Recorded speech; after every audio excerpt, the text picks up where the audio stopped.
पूछना चाहता हूं, बहनों और भाइयों, मैनपुरी जो कभी वीवीआईपी जनपद माना जाता था, लेकिन विकास के कार्य में क्यों पिछड़ गया?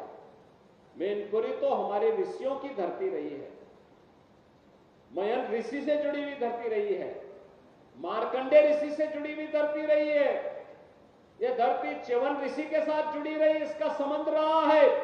और इस धरती का संबंध देश के स्वाधीनता आंदोलन से जुड़े हुए स्वाधीनता संग्राम सेनानियों से इसका संबंध रहा है। फिर पहचान का मोहताज करने वाले कौन लोग हैं आपके सामने?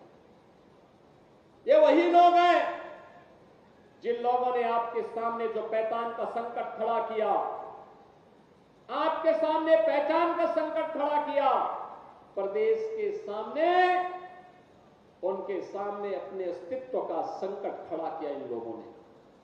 सामाजिक ताने बाने को छिन्न भिन्न किया।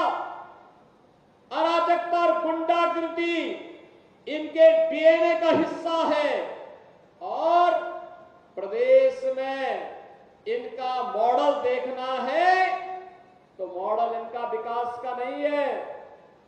ये लोग विकास का नहीं, विकास के कार्यों में लूट मचाने वाले लोग हैं। आपने इनके कारनामों को देखा होता, इनका कारनामा वही है जो अयोध्या में एक निषाद बेटी के साथ समाजवादी पार्टी के नेता के द्वारा किया गया था।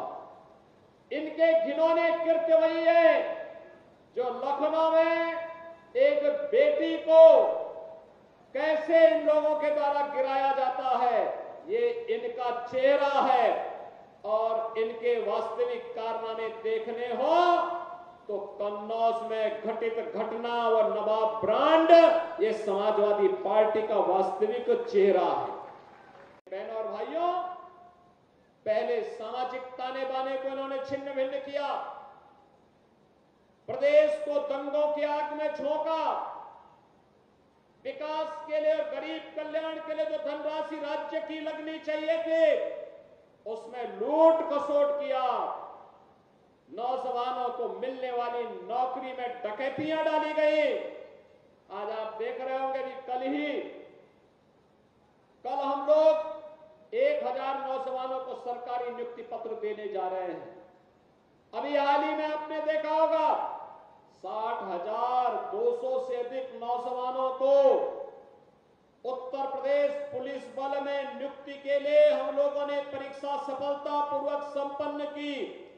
मैं कहता हूं ये देश ही नहीं, दुनिया की किसी भी सिविल पुलिस की सबसे बड़ी भर्ती थी, सबसे बड़ी भर्ती। और कहीं कोई शिकायत नहीं, कोई भेदभाव नहीं, कोई भ्रष्टाचार नहीं। क्या यही काम 2017 के पहले भी होता था क्या? 2017 के पहले हर नौकरी बिकती थी, उसकी नीलामी होती थी, वसूली में चाचा और भतीजा समान के भागीदार होते थे।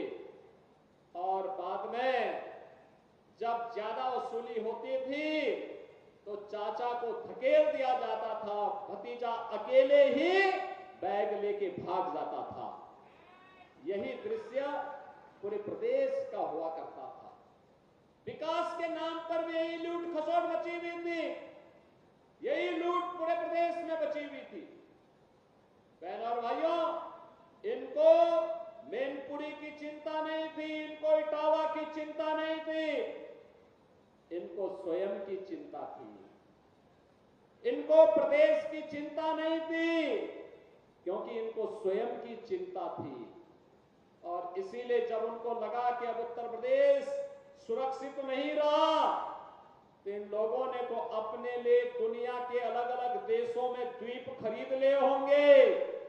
लेकिन बहनों और भाइयों, हमें और आपको तो इसी प्रदेश में रहना है, हमें और आपको इसी प्रदेश में रहना है। चाचा की तो नियति ही है हमेशा धक्का खा करके वहीं पड़े रहना। लेकिन बहनों और भाइयों, उत्तर प्रदेश वासियों को धक्का खाने की आदत से अपने आप को हारना पड़ेगा।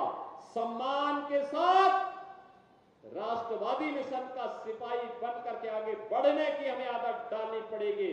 और इसी के लिए ये 450 करोड़ रुपए की विकास की परियोजनाओं की सौगात लेकर के आज मैं आपके पास इस मंच के साथ आया हूं। ये समाजवादी पार्टी की सरकार थी तो ये तो जन्माष्टमी के अवसर पर इन्होंने भगवान कृष्ण की जन्माष्टमी के आयोजन पर रोक लगा दी थी, नहीं बनने दी थी, क्योंकि जन्माष्टमी में परित्राणाय साधुनाम विनाशाय च दुष्कृताम का उद्घोष करने वाले श्री कृष्ण भगवान के द्वारा इस उद्घोष से कुछ लोगों को परेशानी होती थी, इसलिए समाजवादी पार्टी के सरकार में उनके नेताओं ने बैन कर दिया था। जब मैं आया था 2017 में सरकार में आया तो बहनों और भाइयों मैंने कहा भी जन्माष्टमी में क्या आयोजन होता है? लोगों ने कहा कोई आयोजन नहीं होता है। अरे हमने कहा एक ही तो आयोजन है जो जेल में, थानों में और पुलिस लाइन में होता है। इसको धूम धड़ाके के साथ इस आयोजन को आयोजित करो, जिससे भगवान कृष्ण के बताए मार्ग पर चल करके समाज सज्जनों की रक्षा कर सकेगा और दुर्जनों से कायदे से निपटने का काम भी कर सकेगा। और बहनों और भाइयों, आज मुझे बताते हुए प्रसन्नता है, जन्माष्टमी का आयोजन पूरी भव्यता के साथ सभी 1585 थानों में, 75 जनपदों में, सभी जेलों में और निजी आयोजन के अवसर पर भी हर गांव, हर शहर में कहीं झांकी निकल रही है, कहीं शोभा यात्रा निकल रही है, कहीं डोल यात्रा निकल रही है, पूरी भव्यता के साथ आयोजित हुआ। पर्व और त्योहार का क्या महत्व होता है, यह भारत के अंदर आकर के लोग देखें। भारत की विविधता, भारत के अंदर पर्व और त्योहारों की परंपरा इसका उदाहरण है और यह भारत की पहचान भी है। उस पहचान को बनाए रखने के लिए सरकार के स्तर पर प्रयास हो रहे हैं, नए नए अभियान चल रहे हैं।